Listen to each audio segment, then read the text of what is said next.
एक साधु नदी के घाट के किनारे अपना डेरा डाले हुए था। वहाँ वह धुनी रमाकर दिन भर बैठा रहता था और बीच बीच में ऊंची आवाज में चिल्लाता, जो चाहोगे सो पाओगे, जो चाहोगे सो पाओगे। उस रास्ते से गुजरने वाले सभी लोग उसे पागल समझते थे। वे उसकी बातें सुनकर अनसुना कर देते थे और जो सुनते थे वे उनकी मजाक उड़ाते थे। एक दिन एक बेरोजगार युवक उस रास्ते से गुजर रहा था। साधु के चिल्लाने की आवाज उसके कानों में पड़ी, जो चाहोगे सो पाओगे, जो चाहोगे सो पाओगे। यह वाक्य सुनकर वह युवक साधु के पास आया और उससे पूछने लगा, बाबा आप बहुत देर से जो चाहोगे सो पाओगे, जो चाहोगे सो पाओगे चिल्ला रहे हो। क्या आप सच में वो दे सकते हो जो मैं पाना चाहता हूँ? साधु बोला, हाँ बेटा, लेकिन पहले तुम ये तो बताओ तुम पाना क्या चाहते हो? बाबा मैं चाहता हूँ कि मैं हीरो का एक बहुत बड़ा व्यापारी बनूँ। मेरी यह इच्छा आप पूरी कर सकते हो? युवक बोला। बाबा बोले, मैं तुम्हें एक हीरा और एक मोती देता हूँ, फिर तुम चाहे जितने हीरे मोती बना लेना।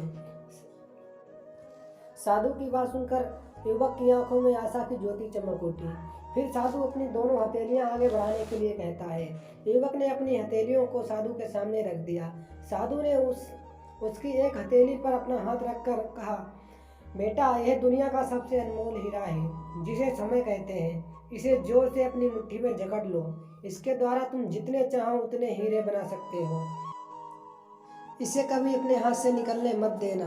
फिर साधु ने अपना दूसरा हाथ युवक की दूसरी हथेली पर रखकर कहा, बेटा यह दुनिया का सबसे कीमती मोती है जिसे धैर्य कहते हैं। जब किसी कार्य में समय लगाने के बाद भी तुम्हें मन चाहे परिणाम प्राप्त ना हो, तब धैर्य नामक मोती को धारण कर लेना। यदि यह मोती तुम्हारे पास है तो तुम दुनिया की जो चाहो उसे पा सकते हो। युवक ने ध्यान से साधु की बात सुनी और वह धन्यवाद करके वहां से चला गया। उसे सफलता प्राप्ति के 2 गुरु मंत्र मिल गए थे। उसने निश्चय किया कि वह कभी अपना समय बर्बाद नहीं करेगा और वह धैर्य से काम लेगा। कुछ समय बाद उसने एक हीरो के बड़े व्यापारी के यहाँ काम करना शुरू किया और कुछ वर्षों तक वह दिल लगाकर उसके हर एक गुण को सीखता रहा और वह एक दिन लगन से अपना सपना साकार करते हुए हीरो का बहुत बड़ा व्यापारी बन गया। तो दोस्तों इस कहानी से हम सीख सकते हैं कि लक्ष्य प्राप्ति के लिए समय और धैर्य नाम के हीरे मोती अपने साथ रखें। अपना समय बर्बाद मत करें और कठिन समय में धैर्य का दामन ना छोड़ें। अगर कहानी अच्छी लगी तो वीडियो को लाइक और चैनल को सब्सक्राइब करें।